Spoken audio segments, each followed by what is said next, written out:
이재명 정부의 성공을 뒷받침해주는 입법 활동을 통해서 역할을 해야 되는 거예요. 그런데 지금 180명이나 가지고 있으면서 원활한 입법이 안 이루어지고 있지 않습니까? 그리고 밖에 나다니면서 계속 자기 정치들만 하고 있는데, 오늘 기점으로 말씀드립니다. 민주당 이대로 가면 어떤 꼴이 나냐? 바로 디커플링이라는 게 납니다. 디커플링. 대통령 지지율을 오히려 좀 서포트 끌어올려 줘야 되는 상황인데, 자 보세요. 집스. 이 58% 지켰는데 민주 39% 꺾였다. 국힘 22% 격차 축소 숫자로 드러나. 오히려 민주당이 대통령에 부담이 되고 있는 그런 상황입니다. 대통령은 지지율을 유지하고 있어요. 이런 어려운 상황 속에서도. 그런데 민주당은 3%포인트나 꺾인 상황입니다. 이게 디커플링이에요.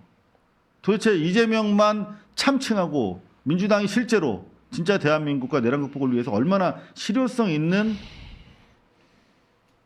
국회로서의 역할을 하고 있는지 이제는 여러분들께 묻지 않을 수가 없습니다. 아니 진짜 묻고 싶어요. 그래서 정청래 대표와 김병기 원내대표가 지금 뭘 하고 있는지 묻고 싶고, 민주당에서 터져나온 뉴스들이 다 뭐냐면 최고위원들이 당직 사퇴를 하려면 6개월 전에 해야 되니까 이제 곧 그만둘 거다. 누구 그만둔다. 누구 그만둔다. 누구 그만둔다. 이런 얘기만 나와요.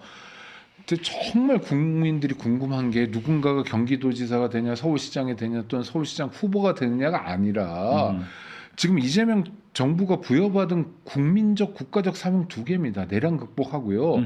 근데 민생 안정을 도모하라는 거예요. 그렇죠? 윤석열 정권이 뭐 무슨 빈 통장을 넘겨주면 좋은데 마이너스 100조 원 이렇게 넘겨줘 버렸잖아요. 도대체 이거 어떻게 국가 운영을 어떻게 해야 될지 모를 정도로 엉망진창으로 만들어 버렸잖아요. 그 짧은 순간에 그걸 정상화하고 국민들의 삶을 도모해야 되는 숙제, 내란 극복의 숙제와 그 두 가지 숙제가 주어져 있잖아요. 근데 여당이 뭐 합니까 지금? 사실 우리가 좀 정상적인 나라에서는 사실 정치 과잉이 되면 안 되는 거거든요.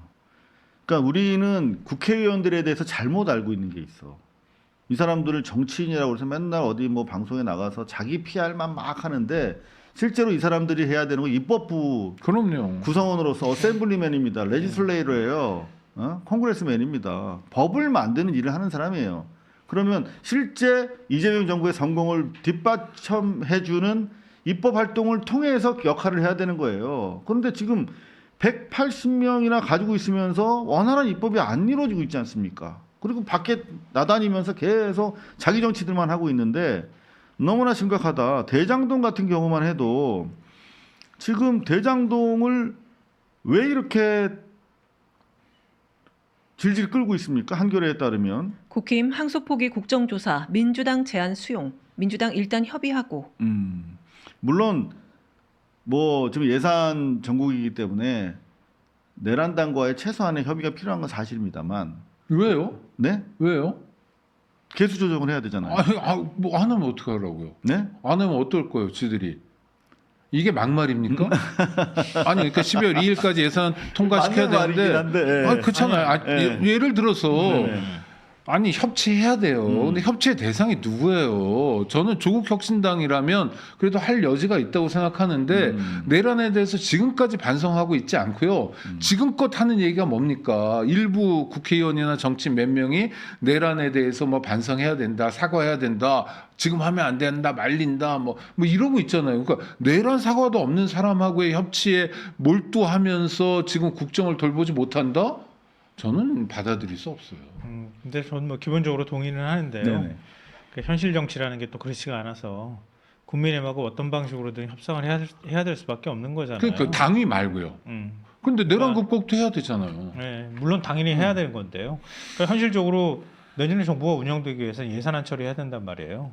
그러니까 지금 오늘 합의한 거 보니까 어찌됐든 민생법안 한 40개 처리하고 싶었는데 국민의힘하고 협의가 안 돼가지고 국회의원 의장 주재로 여야 회동을 했더라고요. 7개 법안은 처리하기로 합의를 했고, 그리고 지금 내년 예산안은 12월 2일 정도까지 다 처리해버리자. 그러니까 법정 시한 넘기지 말자. 이렇게 얘기가 된 것 같아요. 그러니까 아까 말씀하셨던 거에 저는 그러니까 일을 안 한다는 뜻은 아니지만 민주당이 국민들한테 국민들의 다수의 총의를 어떻게 모아갈 거냐.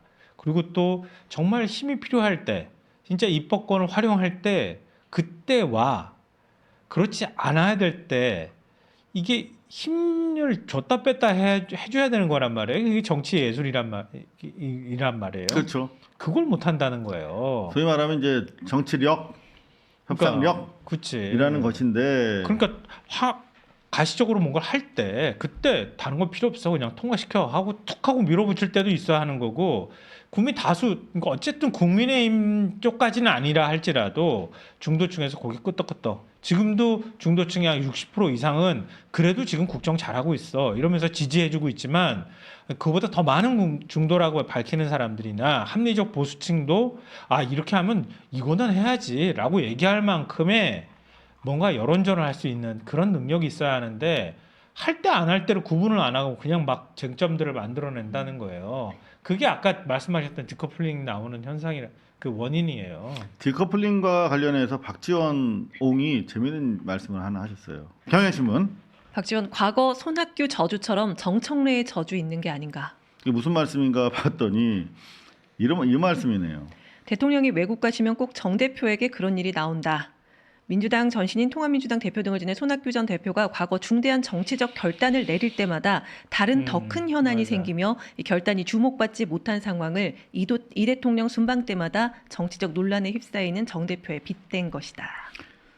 그 정치 짬밥이 그냥 나오는 건 아닌 것 같아요. 맞아요. 아 저도 이거 왜 자꾸 이러지 그랬는데 손학규를 딱 맞아요. 또 우리 박 의원님은 딱 떠올리셨네.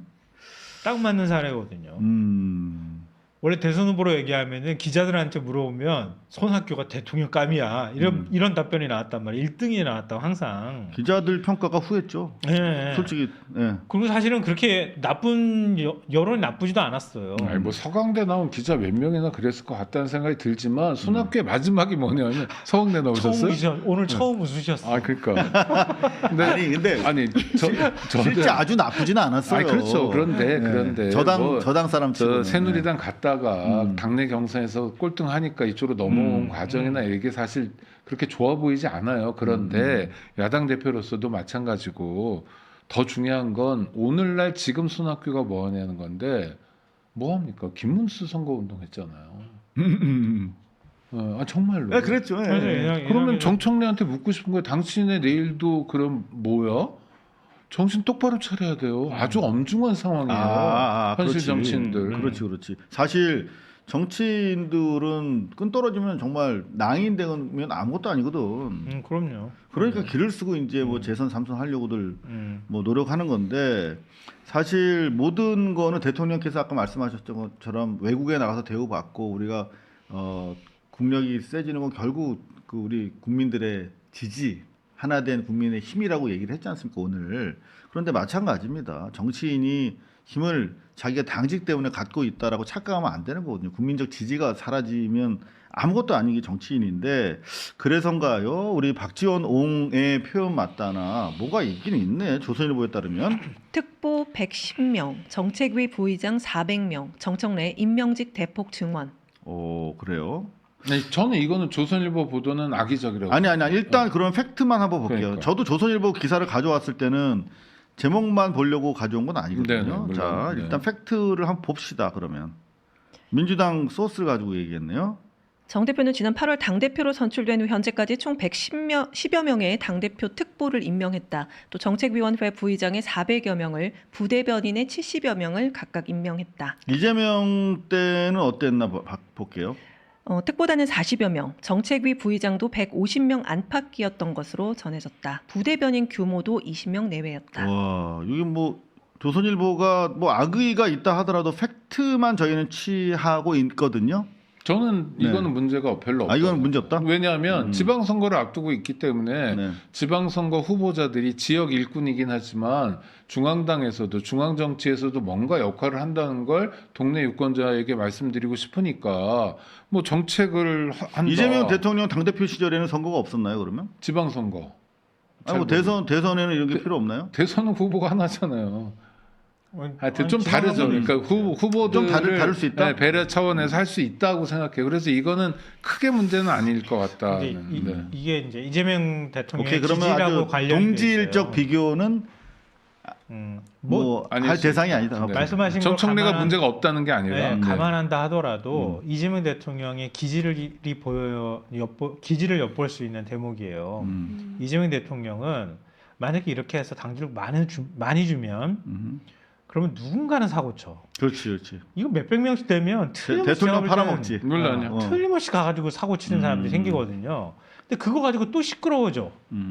그때는 이재명 대통령 항상 약자 입장에서 공격받는 상황이었으니까 일단 그런 공격을 최소화하기 위해서 그랬을 수도 있다. 그랬을 네. 수도 있죠, 사실은. 네네. 물론 이제 또 동렬해 놓고 비교할 수는 없지만, 음. 그러니까 이런 것들이 일정 부분 필요하더라도 정말 걱정되는 거는 진짜 검증 잘했는지, 검증 잘하고 잘 잊었는지, 요거는 걱정이 돼요, 저는. 근데 나중에 문제 생길 소지들이 있거든, 이렇게 그걸 이제 뭐 해버리면은. 그거 각오하고 저렇게 하시는 거겠죠. 뭐. 자, 모든 선택에는 다 책임이 따르는 거니까요.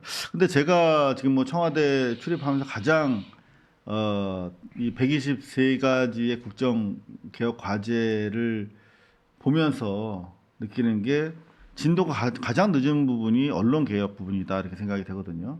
근데 언론 개혁이라는 게 결국은 이제 옛날 우리가 알던 언론이 달라졌어. 10대, 20대들한테 언론이 뭐예요라고 물어본 조사가 있대요.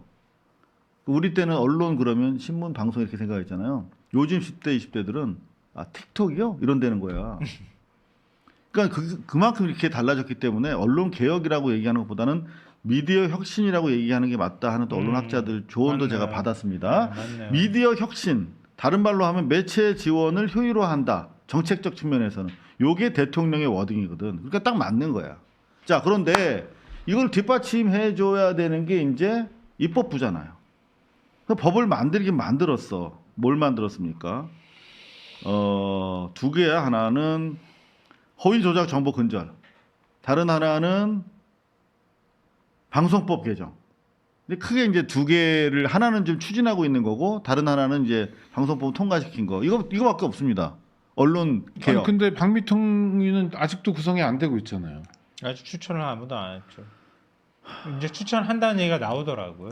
구성이 그러니까 아직 안 된 게 여당에서도 아니라요. 네. 오늘이 데드라인이에요. 그러니까 시행령에 따르면은 3개월 이내에 KBS 사장 무슨 뭐 저 YTN 뭐 임명 동의제 그다음에 무슨 뭐 저 방문제. 편성위원회 요거 3개를 구성하게 돼 있어요. 네네. 오늘까지. 그러니까 법 개정하면서 법 개정 부칙에다가 그걸 넣은 거잖아요. 부칙에, 그러니까 네, 법 안에 그 부칙에다가 오늘 넣었는데. 지나서 내일부터는 위법 사항이 되는 거예요. 그러니까 방미통위를 비롯한 방통위법이 방송 3법이 통과돼서 3개월 동안 이게 실행이 안 됐기 때문에 내일부터는 불법이 되는 거예요. 이게 이유가 뭐예요? 네? 이유가 이유는 두 가지가 있다고 저는 또 봅니다. 민정이에요? 아니. 아니, 하나는- 민정에서 인사 검증을 빨리 못해서 그런 아니, 얘기가 하나는 어쨌든 이게 아니고요. 네. 아예 추천 자체를 안 당시에 했으니까. 저희가 7월 7일 날 이 발언을 했다가 최민희 의원 측으로부터 뭐 고발하겠다 뭐 이런 얘기를 듣고 청와대가 쿨다운 시키는 바람에 저희도 그냥 넘어간 적이 있어요. 네네. 7월 7일 날. 그게 뭐였냐면 대통령실에서는 전문가 조언과 국가기획위원회 등의 조언에 따라서 이게 언론이 달라졌잖아요. 언론이 뭐라고 그랬죠? 미디어로 달라졌어 이제는. 그래서 미디어 혁신을 위해서는 신속하게 뭐 이걸 장려할 수 있는 미디어 부가 필요하다는 판단을 했습니다. 대부분의 언론 전문가들도 미디어 부에서 이거를 뭐 앞으로 펼쳐 나가고 공영 방송과 공공 소위 말하면 올드 미디어들을 위해서는 방통위를 완전히 정치적 후견 제도를 버려서 진짜 전문가들이 이렇게 규제만 하는 걸로. 이게 대통령의 생각이었어요. 근데 지금 제가 말씀드립니다. 대통령은 정치적 후견 제도를 완전히 버리라고 그랬어요. 근데 어떻게 됐습니까? 안 버렸어. 정치권에서 지들이 해먹으려고. 그대로 있어요. 정치 그 쪽수만 좀 줄었지. 그러니까 미디어 부도 없어지고 그리고 방통위는 방미통이라고 해서 거인이 됐어. 오히려 미디어 부로 갈 그렇죠. 것까지 위원이 가져와서. 늘어나고. 네. 자 이렇게 크게 공룡을 만들어 놨으면 소위 말하는 법을 잘 만들어야 되는 거예요. 갈등 사항을 조정해서 그 밥 먹고 하는 일이 그거잖아. 법 만드는 일이잖아. 그러면 갈등 사항 빨리 조정해서 깔끔하게 만들면 되거든요. 근데 출범 당시부터 느슨하게 만들어 놓은 거야. 왜? 추석 전에 이거 빨리 통과시켜 가지고 자기 뭐 지역구에서 성과라고 자랑하려고. 그래서 대통령실 취재 결과 저는 이 방송 관련 3법은 미디어 부 신설 등 거버넌스의 문제와 연결되어 있으니 천천히 속도 조절을 하라라는 취지의 가이드라인을 제가 취재를 해서 그걸 보도했다고요. 근데 그걸 가지고 무슨 최민희가 뭐 대통령 말 안 듣는다고 조졌다고 막 저희 고발한다고 난리를 쳐가지고 결국은 대통령이 그냥 져줬어. 그래서 이렇게 된 거예요. 아니 누가 난리치면 져주고 이런 건가요? 당이 아이고, 참. 어떻게 했습니까? 최민희 의원을 미디어 특위위원장으로 임명했어요. 민주당이 함께 정청래 최민희 팀이 똘똘 뭉쳐가지고 자기들이 알아서 하겠다는데 대통령이 정권 초반에 갈등 양상을 보일 수 없잖아요. 그래서 대통령실에서 되게 어려움을 많이 느끼고 있었던 걸 제가 확인을 했었어요. 아 힘들다.